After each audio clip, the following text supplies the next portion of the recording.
স্বাগত জানাচ্ছি খাতুনগঞ্জ থেকে মধ্যছিলে, সাথে আছে আমি শামীম জাহেদি। বাড়ছে মোটরসাইকেল বিক্রির পরিমাণ। চলতি বছরের প্রথম 8 মাসেই মোটরসাইকেল বিক্রি হয়েছে গত বছরের তুলনায় বেশি। এছাড়া আগামীতে বিদেশি ব্র্যান্ডগুলোর সঙ্গে প্রতিযোগিতা করে রপ্তানির সম্ভাবনা দেখছেন দেশীয় নির্মাতারা। আজ আমরা আলোচনা করব দেশি মোটরসাইকেল ব্যবসা। এ নিয়ে আলোচনা করতে আমার সাথে স্টুডিওতে রয়েছেন রানার গ্রুপের ভাইস চেয়ারম্যান মোজাম্মেল হোসেন। তবে মূল আলোচনা যাবার আগে এখানেও একটি প্রতিবেদন। যানজটের এই নগরীতে সময় মতো গন্তব্যে পৌঁছাতে মোটরসাইকেল অনেক বেশি কার্যকর। আধুনিক জীবন প্রবাহে তো বটেই, ফ্যাশনের অন্যতম অনুষঙ্গ হিসেবেও চাহিদা রয়েছে বিভিন্ন ব্র্যান্ডের মোটরসাইকেলের। ঝামেলা এড়িয়ে রাস্তায় চলাচলে সব বয়সী মানুষের কাছেই জনপ্রিয় 2 চাকার এই হালকা যান। ক্রেতাদের চাহিদা মাথায় রেখে নিত্য নতুন ডিজাইনের মোটরসাইকেল বাজারে আনছেন নির্মাতা প্রতিষ্ঠানগুলো। বিআরটি এর হিসেবে 2013 সালে দেশে মোটরসাইকেল বিক্রি হয়েছে প্রায় 85,000। 2014 সালে এর পরিমাণ 90,000-এর বেশি। আর এই বছরের প্রথম 8 মাসেই মোটরসাইকেল বিক্রি ছাড়িয়েছে 1 লাখ। জ্যামের কারণে হয়তো বাইকটা থাকলে খুব সহজেই আমাদের কালেকশনগুলি করা সম্ভব হয়, যার কারণে এই বাইকটা দরকার। যেখানে আমার গাড়ি যায় না সেখানে বাইক যায়। 1 নম্বর। 2 নম্বর কথা যে ঢাকার রাস্তাঘাটের অবস্থা খুবই খারাপ। আমি চিপা চাপা দিয়ে যেভাবে হোক বাইকটা আগায় নিতে পারবো।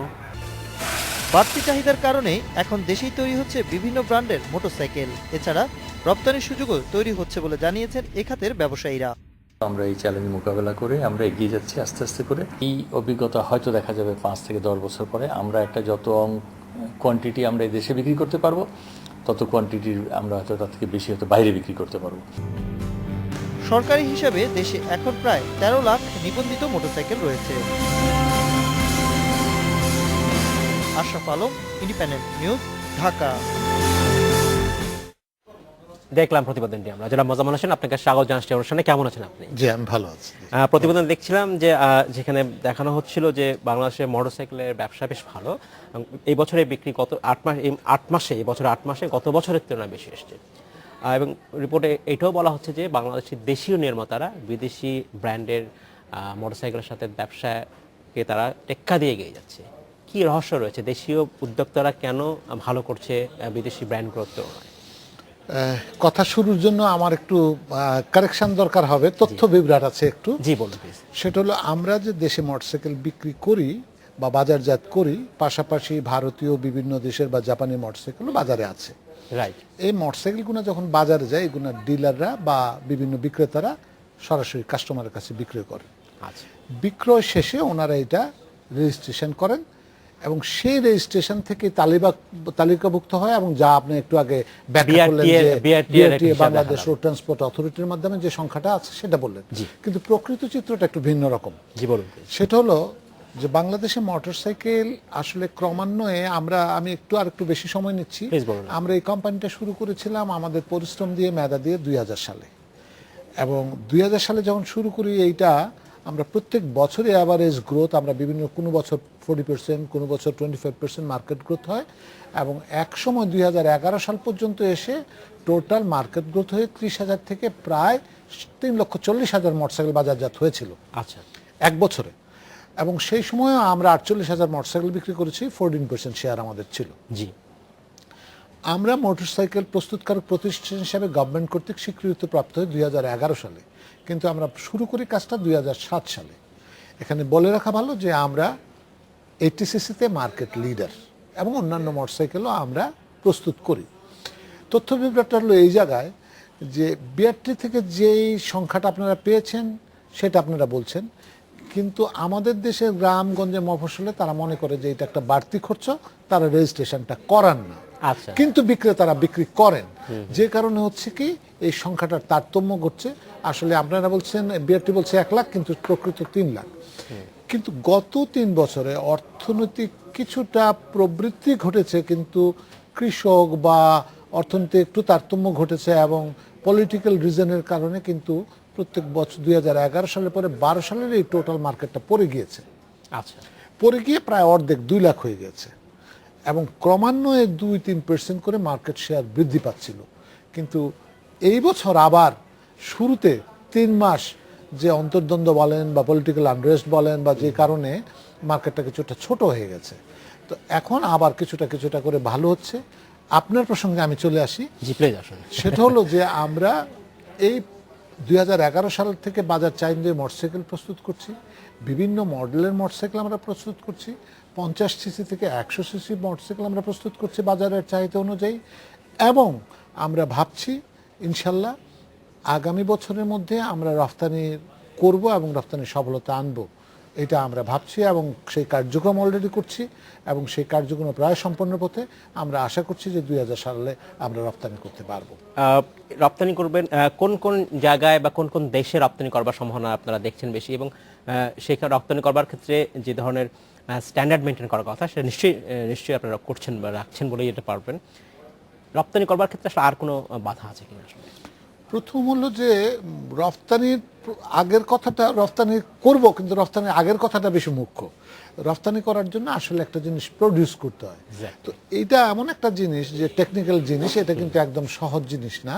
এটা করতে হলে একটা কনজাম্পশন দরকার হয়, দেশীয়ভাবে একটা কোয়ান্টিটি দরকার হয়।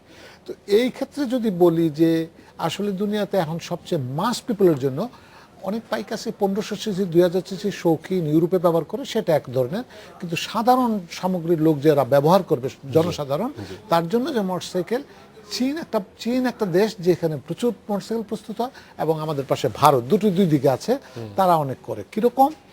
ভারতে প্রতি বছর মোটরসাইকেল কনজামশন হয় 1 কোটির উপরে এবং চীনও 1 কোটির উপরে, এবং ওরা কিছু সুবিধাও পায় গভর্নমেন্ট থেকে। একটা হলো প্রোডাকশন কোয়ান্টিটির কারণে তার নিজস্ব একটা সুবিধা তৈরি হয়। আরেকটা হলো দেখেন চীন, ওরা ব্যাংক ইন্টারেস্ট কম, আমার এই জায়গার ব্যাংক ইন্টারেস্ট 14 থেকে 16%, ওরা পায় 6% ইন্টারেস্টে। এই যে একটা ভারসাম্যহীন অবস্থা, সেজন্য আমাদের এটার কষ্ট দিতে হয়। তো প্রথম কথা হলো যে আমাকে কিছু প্রোডাকশন করতে হবে। প্রোডাকশন যদি আমি সাকসেসফুল হই, তাহলে আমি এক্সপোর্টের খাত, ডোমেস্টিক মার্কেট, একটা স্টেবল ডোমেস্টিক মার্কেট আপনারা বলছেন। আমরা আপনি যেটা বলেছেন সেই জায়গাটা ফেরত আসছি। এই জায়গায় আজকের থেকে 20 বছর আগেই এক্সপোর্ট মার্কেটে চায়না এবং ইন্ডিয়া অনেক ডমিনেট করছে। এখন এক্সপোর্টের জায়গাগুলো কোন জায়গায়? আফ্রিকাতে, আদার এশিয়াতে বলতে ইন্ডিয়া, বাংলাদেশ, নেপাল, পাকিস্তান, এই জায়গায়। আমরা যে জায়গাটা তৈরি করছি এক্সপোর্টের জন্য, আফ্রিকাকে টার্গেট করছি এবং ইন্ডিয়াকে টার্গেট করছে, যদিও তারা এত বড় বিশাল বাজার ওদের, এবং ওরা বিশাল মোটরসাইকেল প্রস্তুত করে, এবং বড় বড় প্রস্তুতকারী প্রতিষ্ঠান আছে, বাজাজ আছে, হোন্ডা আছে, সুজুকি আছে, বিভিন্ন আছে, হিরো আছে। তারপরও আমরা টার্গেট করছি। আমি কেন সেটা আবার এক্সপ্লেন করতে পারি, কেন আমরা ইন্ডিয়াকে টার্গেট করলাম। জি বলুন। ইন্ডিয়া বড় দেশ, ইন্ডিয়ার যেমন বড় দেশ, তাদের সুবিধা এবং অসুবিধা ওদেরও আছে। ওদের অসুবিধার জায়গাটা যেটা, সেটাকে আমরা অপরচুনিটি করে নিচ্ছি। অসুবিধার জায়গা কোনটা আছে? যে ওরা যে মোটরসাইকেলগুলো প্রস্তুত হয় সেটা ক্যারি করে আনে একটা জায়গায় দিতে পারছে না, সেটা হলো 7 সিস্টারে ট্রান্সপোর্টেশনের কারণে। কিন্তু আমার এই জায়গাটা অনেক সহজ, সেই জন্য আমরা টার্গেট করছি 7 সিস্টারকে এই জায়গায়। এবং ওদের যে আরেকটা জায়গা করছে, ওদের কিন্তু যা মোটরসাইকেল আছে 100 সিসি বা তার উপরে, আমরা 80 সিসিতে আমরা বলেছি আমরা লোকাল লিডার, মার্কেট লিডার। আমরা সেই জায়গায় ভারতের অধিকাংশ দেশে আমাদের জনসাধারণের মতো, আমাদের মতো সাধারণ ওরা, সেই জন্য আমরা ওই জায়গাটাকে টার্গেট করছি যে ওদের ওই জায়গায় একটা 80-50 একটা মার্কেট আছে। এই দুটো কারণে আমরা এই জায়গাটা টার্গেট করেছি। এছাড়াও আমরা মনে করি যে আগামী দিনের কম্পিটিশনে আমরাও জিতবো, 100 সিসিও আমরা করতে পারবো। তো সেই জায়গায় আবার কিছু অন্তরায় আছে, আপনি আবার সুযোগ দিলে সে কথা বলতে পারেন। আমি তার আগে আপনাকে সেই বিষয়ে আসার আগে আমি আরেকটু জানতে চাচ্ছি, আপনি বলছেন ভারতের 7 সিস্টারকে আপনারা টার্গেট করছেন, যেখানে তাদের মূল এলাকা থেকে এখানে ট্রান্সপোর্ট করবার ক্ষেত্রে, পণ্য ট্রান্সপোর্ট করবার ক্ষেত্রে একটি বড় বাধা। আপনি বোধহয় দেখেছেন যে সাম্প্রতিক সময়ে বাংলাদেশের সাথে ভারতের একটি ট্রানজিট চুক্তিতে হয়েছে, ট্রানজিট কার্যকর হয়েছে। ভারত থেকে বাংলাদেশের মাধ্যমে 7 সিস্টারে ভারতীয় পণ্য যাওয়া শুরু হয়েছে, যেটা গত সপ্তাহে হয়েছে বাংলাদেশে। জি, এই ট্রানজিট সুবিধা, অর্থাৎ ভারতীয় পণ্য, এক অঞ্চলের পণ্য বাংলাদেশের উপর দিয়ে আর এক অঞ্চলে, আমি 7 সিস্টারের কথা বলি, সেখানে যাচ্ছে। এই ট্রানজিটকে আপনি বিজনেস চ্যালেঞ্জ হিসেবে দেখছেন কিনা, বা আপনি যখন এই ব্যবসার পরিকল্পনা করেন তখন এটাকে মাথায় রেখেছিলেন কিনা? অবশ্যই। একটু আমি তাহলে পিছন থেকে বললে অনেকটা সবার জন্য সহজ হয়ে যাবে। আমরা সাধারণভাবে মনে করি যখনই আমরা প্রোডাকশন করছি, বরং এর আগের প্রশ্নটা এরকম হতে পারে না যে আপনারা প্রোডাকশন করছেন, এখানে যদি বাজাজ প্রোডাকশন করে, হোন্ডা করে, তাহলে আপনাদের অবস্থা কি হবে? হ্যাঁ, সেটা হতে পারে। উত্তরটা হলো একটু আগে যে প্রশ্ন করলেন সেটার উত্তরটা এই জায়গায় আছে। উত্তরটা কিরকম আছে? সবসময়ই আসলে কম্পিটিশন পারফেক্ট করে। কেন করে? আমরা যখন মোটরসাইকেল প্রস্তুত করছি, আমি কিন্তু সব কিছু তৈরি করি না। কোনো দেশে কোনো কোম্পানি, টয়োটাও তার সব জিনিস তৈরি করে না। কোনো জিনিস এই জায়গায় ইন্ডিয়া থেকে নেয়, কোন জিনিস চীন থেকে নেয়, বেশিরভাগ জিনিস লোকালি হয়। আমরাও মোটরসাইকেলে তাই করছি, মূল জিনিসগুলো লোকালি করছি। এবং আমরা টেকনোলজি দিয়ে যেটা ডেভেলপ করছি, পাশাপাশি যেমন আমাদের সিট তৈরি হয় ফরিদপুরে, কে করে? একজন ভেন্ডার আমরা ঠিক করেছি, টেকনোলজি দিয়েছি, সে তৈরি করছে। চেইন তৈরি হচ্ছে আমাদের ঠাকুরগাঁয়ে, এই প্লাস্টিক আইটেম তৈরি হচ্ছে ঢাকাতে, আমরা মোল্ড দিচ্ছি, করছি। আমরা এনে এগুলো সংযোজন করছি, কালার করছি, রং করছি। এখন যদি মার্কেটে হোন্ডা বা বাজাজ ওনারা আসেন, তাহলে কি হবে? প্রতিযোগিতা হবে এবং দেশীয় ইন্ডাস্ট্রি ডেভেলপ হবে, ব্যাকওয়ার্ড লিঙ্কের, অর্থাৎ ও হয়তো আরও 6টা জিনিস করবে। তারা আমাদের থেকে নলেজ অনেক বেশি, তারা যদি তাদের নলেজটা দেয়, তাহলে দেশের শিল্প উৎপাদন হবে। আমিও ওর 3টা জিনিস কিনতে পারবো, কিনে মার্কেটিং স্ট্র্যাটেজিতে আমি মার্কেটিং করব ওর সাথে আমার, কিন্তু দেশীয়ভাবে ইন্ডাস্ট্রি হবে। এবং একই কারণে তখন আমার এক্সপোর্ট করাটাও তখন আমার জন্য সহজ হয়ে যাবে, কম্পিটিশন। জনাব হোসেন, আপনাকে ধন্যবাদ। আমাদের সময় হয়েছে একটা বিরতিতে যাবার, ফিরে এসে আমরা কথা বলবো আপনার সাথে। জি, আমাদের সময় হলো একটি বিরতিতে যাবার, ফিরছি শীঘ্রই, সাথেই থাকবেন।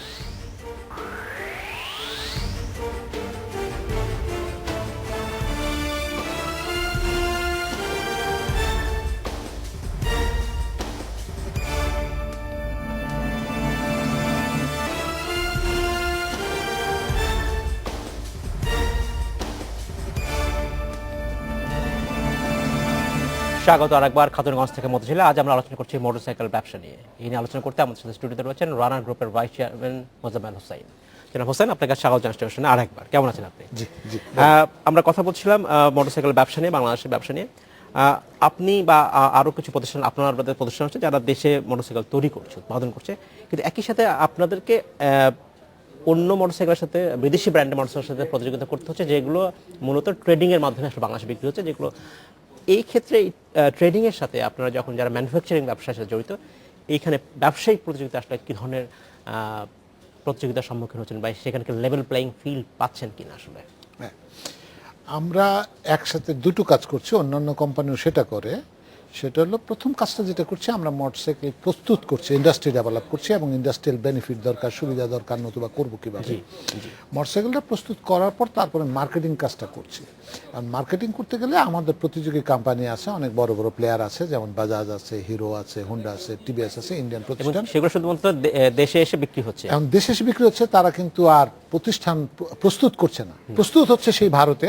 ওরা অনেক টেকনোলজি দিয়ে প্রস্তুত করছে, চায়নাতে এসে, চায়না ব্র্যান্ডও আছে, সেগুলো এসে বাজারে ট্রেডিং করছে। এখন ট্রেডিং আর প্রস্তুতের মধ্যে প্রথম ডিফারেন্সটা হলো যে, আমি যে কারখানা তৈরি করলাম, এই জন্য একটা পলিসি দরকার। কেন পলিসি দরকার? আজকে আমি মোটরসাইকেল তৈরি করছি, আমি 500 কোটি টাকা আমি ইনভেস্ট করেছি মার্কেটে। এখন এর জন্য একটা ডিউটি স্ট্রাকচার দরকার, একটা পলিসি দরকার। এখন আগামী বছর বাজেটে কি হবে, আমি টাকাই থাকতে হবে, তাহলে তো হবে না। তাহলে তো হবে না। ব্যাংক ইন্টারেস্ট ওরা ওই জায়গায় পাবে, ব্যাংকের সুবিধা পাবে, 6% ইন্টারেস্ট, 8% ইন্টারেস্ট। আমি কেন 14% ইন্টারেস্ট দিয়ে কেমন করে ওর সাথে করবো? তো এইসব জায়গার মধ্যে যেমন আমি আমি উল্টা দিক থেকে কি করছি, আমি দেশীয় এমপ্লয়মেন্ট জেনারেট করছি, আমি ফরেন কারেন্সি সেভ করছি, আমি দেশীয় এসআর করছি। তো এখন এইসব জায়গার জন্য আমরা ঠিক প্লেইং লেভেল ফিল্ড পাচ্ছি, এই কথাটা ঠিক নয়। কারণ তারা ট্রেডিং পাচ্ছে না। তারা, আমরা ওয়েলকাম করি তারাও এসে এই জায়গায় দেশীয়ভাবে মোটরসাইকেল প্রস্তুত করুক। আচ্ছা, তাহলে কি হবে? তাহলে একটু আগে যে কথাটা বলছিলাম, তারা যখন প্রস্তুত করবে, তারা 6টা জিনিস করবে, আমি 3টা জিনিস করব, ওরা আমার 3টা জিনিস কিনবে, আমিও 6টা জিনিস করব। অথবা ব্যাকওয়ার্ড লিঙ্ক থেকে তৈরি হবে, কেউ না কেউ তৈরি করবে, সে জায়গার থেকে ওরা কিনবে, আমরা কিনবো, কোয়ালিটি ট্রান্সফার হবে, দেশে সামগ্রিকভাবে একটা ইন্ডাস্ট্রি ডেভেলপ হবে। এবং সেটাই প্রয়োজন আর কি আগামী দিনের জন্য। আমি আরেকটা বিষয় আপনার দৃষ্টি আকর্ষণ করতে চাচ্ছি। আপনি বলছেন যে আপনারা যেসব মোটরসাইকেল বা যে কোনো পণ্যের আমরা ফিনিশ প্রোডাক্টের আগে যেসব ছোটো ছোটো কম্পোনেন্ট থাকে, সেগুলো বিভিন্নভাবে তৈরি হয় দেশে। আপনি বলছিলেন সিট তৈরি হয় একখানে, চেইন তৈরি হয় মোটরসাইকেল একখানে, কিন্তু আমি যতদূর জানি ইঞ্জিন এখনো তৈরি হয় না দেশে। ইঞ্জিনটা কি এখনো তো বাইরে থেকে আনছে? ইঞ্জিন এখনো বাইরের থেকে আনে। তবে আমরা আবার এই জায়গায় কিছুটা কাজ করছি, সেটা হলো আমরা অ্যাসেম্বলি করছি। ইঞ্জিনটা সম্পূর্ণ বিযুক্ত অবস্থায় আসে, আমরা এটা যুক্ত করছি। আচ্ছা, এইটুক কাজ শুরু হয়ে গেছে, টেস্ট করে আমরা সবকিছু করি। তাতে লাভটা হবে আগামী দিনে, হয়তো এটার যে 12টা কম্পোনেন্ট, তার থেকে হয়তো 3টা কম্পোনেন্ট আমরা শুরু করব কাজ করার জন্য এখান থেকে।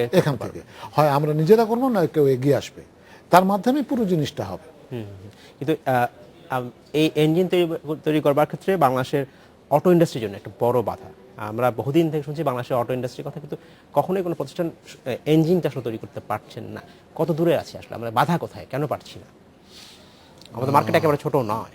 মার্কেট ছোট না, আমি মার্কেট কত বড় বা কি আমি বলি, অটো বলতে তো শুধু মোটরসাইকেল না, হ্যাঁ, বিশাল জিনিস। বিশাল এই জায়গার মধ্যে আমি আরেকটা জিনিস মানে সামগ্রিকভাবে একটু ইনফর্ম করার জন্যই বলছি। হ্যাঁ, আপনি বলুন। বাংলাদেশে টোটাল হাইওয়ে আছে 3,500 কিলোমিটার, আচ্ছা, রিজনাল হাইওয়ে আছে প্রায় 4,500 কিলোমিটার, ডিস্ট্রিক্ট রোড আছে প্রায় 15,000 কিলোমিটার, আর কাঁচা পাকা রোড আছে কিছু। এই রোডগুলো দিয়ে চলে কি চলে, অটোমোবাইল বলতে হলে বাস, ট্রাক, কার, এগুলো। এখন ওই যে প্রথম যে জায়গা শুরু করেছিলাম এই জায়গাটায়, যে আসলে একটা কনজামশন দরকার হয়, ইঞ্জিনটা তৈরি করলে ইঞ্জিনটা কে কিনবে, আচ্ছা, কোন জাতীয় ইঞ্জিন তৈরি হবে। আমাদের এই জায়গায় সময় এসেছে কার 15,000-এর জন্য ভাইবল হবে না ইঞ্জিন তৈরি করা, যদি সে এক্সপোর্ট করতে পারে অথবা কোনো একটা কোম্পানির সাথে যদি করে তারা প্রোডাক্টটা নিয়ে যাবে, তাইলে সম্ভব। তাহলে সম্ভব। কিন্তু এই কোয়ান্টিটির জন্য সম্ভব না। আমাদের ট্রাক বিক্রি হয় মাত্র 8,000 থেকে 10,000, বাস বিক্রি হয় বছরে 3,000, কার বিক্রি হয় 15,000। কিন্তু মোটরসাইকেল যেটা আমি বললাম যে 2011 সালে আমরা টোটাল বাজার ছিল 3 লাখ বা 3.5 লাখের, আমরা 48,000 বিক্রি করেছি। মার্কেটটা টোটাল মার্কেটটা পড়ে গেছে। আমরা মনে করি আগামীতে সামনেই মার্কেট আবার উঠবে। তো 40-50,000 মোটরসাইকেল, আমরা নিজেরাই মনে করছি যে এই মার্কেটটা আমরা যখন 80,000 থেকে 1 লক্ষ শেয়ার করব, আমরা ইঞ্জিনের বহু যন্ত্র তৈরি করতে পারবো। এর মধ্যে আমরা কাজ হাত দিয়েছি।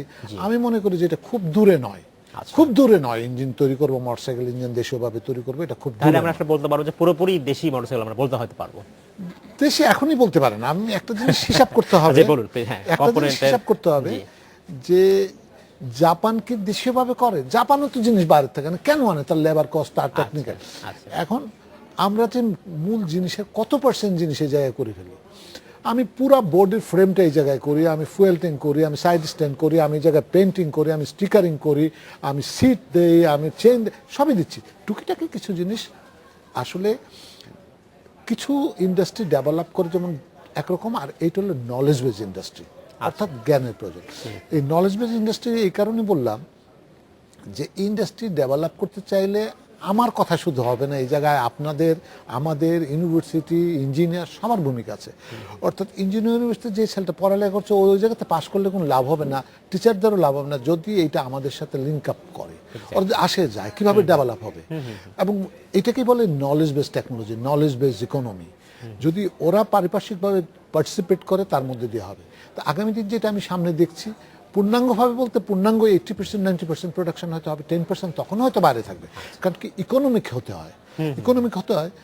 যেমন নিডল খুব ছোট্ট জিনিস, সুই, কিন্তু দুনিয়াতে ফ্যাক্টরি আছে হয়তো 8টা বা 10টা। কারণ কি ওর যে ডেলি প্রোডাকশন সেটা কনজিউম করতে পারে না। তো অত নিডল ফ্যাক্টরি কিন্তু আপনার দেশে নেই এবার। তো এরকম অনেক জিনিস হয়তো, একটা রেকটিফায়ার হয়তো আমাকে কোনো সময় আনতেই হবে বাইরে থেকে, এরকম কিছু কিছু জিনিস হয়তো আনতেই হবে। কিন্তু মূল সবগুলো জিনিস করে ফেলা আমরা করে ফেলেছি। আপনি যেহেতু বলছেন ইঞ্জিন, সবাই মনে করে ইঞ্জিন একটা ভেরি ইম্পর্টেন্ট ফ্যাক্টর, আমরা সেই যে রাস্তা হাঁটছি, খুব বেশি দূরে না। প্রোডাকশন কস্টের কতখানি অংশ ইঞ্জিন? টোটাল একটা মোটরসাইকেল যদি একটা ইউনিট কস্ট 20%, 20%, 20 to 25%। আচ্ছা, বাকিটা তাহলে আমরা আনুষঙ্গিক আনুষঙ্গিক যে সেটা বলতে পারি। আরেকটা জিনিস বলছি যে আমরা যে বলছি যে এই ধরনের ব্যবসা করবার ক্ষেত্রে বা এই ধরনের ম্যানুফ্যাকচারিং ইন্ডাস্ট্রি বাংলাদেশে করবার ক্ষেত্রে অনেক সময় আমরা বলি যে আমাদের যথেষ্ট লোকবলের অভাব রয়েছে বলি আমরা। এক্ষেত্রে মোটরসাইকেল ইন্ডাস্ট্রির ক্ষেত্রে কি জনবল কি আপনার দক্ষ জনবল কি আপনার বাংলাদেশ থেকে পাচ্ছেন আপনি? প্রথম হলো লোকবলের অভাব নাই, পরের প্রশ্ন যেটা বলছেন দক্ষ লোক, দক্ষ লোক তো সবসময় একটা ফ্যাক্টর। তবে আমাদের ইন্ডাস্ট্রির জন্য 2-3 ধরনের লোক দরকার হয়। দক্ষ যারা পেইন্টিং করবে, যারা ওয়েল্ডিং করবে, যারা অ্যাসেম্বলি করবে, দক্ষ। আমাদের এই জাতীয় লেবার যারা আছে, যদিও আমরা লেবার বলছি, অসম্ভব এফিশিয়েন্ট, অসম্ভব এফিশিয়েন্ট, এবং তাদের মেধা অনেক বেশি। আমরা বলি না বাঙালির মেধা, আসলে সত্যি সত্যি। আমরা চীনে পাঠিয়েছিলাম ট্রেনিংয়ের জন্য ওদেরকে। তো ওরা ট্রেনিং করতে যখন গেল কীভাবে ওয়েল্ডিং করবে, কীভাবে কাটবে, কীভাবে করবে, 3 মাসের ট্রেনিং হচ্ছে, আমরা 1.5 মাসের মধ্যে হয়ে গেছে, চলে আসছি। কিন্তু পরের পার্টটা যেটা বললেন দক্ষ, এই জায়গাটার দক্ষতা তাদের আছে, কিন্তু নো হাউ যেটা, সেইটা নো হাউয়ের জন্য কিন্তু সময় দিতে হবে। আমাদের এডুকেশন সিস্টেমের মধ্যে আমরা ঢুকতে হবে। একটা কথা মনে রাখবেন যে একটা লোকের বড় লোক মানে রিচ করে দেওয়া যায় 1 ঘন্টায় বা 1 দিনে বা 1 সপ্তাহে। আপনার অনেক টাকা আছে, আমাকে দিয়ে দিলেন, কালকাতে আমি কোটিপতি হয়ে গেলাম। কিন্তু নলেজ কিন্তু একদিনে যাওয়া যায় সেটা না, সময় এটা লাগবে। কিন্তু জনাব পর্যায়ক্রমে মোজাম্মেল হোসেন, আসে। আপনাকে অসংখ্য ধন্যবাদ। সময় স্বল্পতা শেষ করতে হচ্ছে, ভবিষ্যতে নিশ্চয়ই আপনার সাথে আমরা আবার কথা বলবো। অসংখ্য ধন্যবাদ আপনাকে এবং ইন্ডিপেন্ডেন্ট চ্যানেলকে। এই ছিল আজকের মতো খাতুনগঞ্জ থেকে মতিঝিলে। আমাদের সাথেই থাকবেন, দেখা হবে আবার।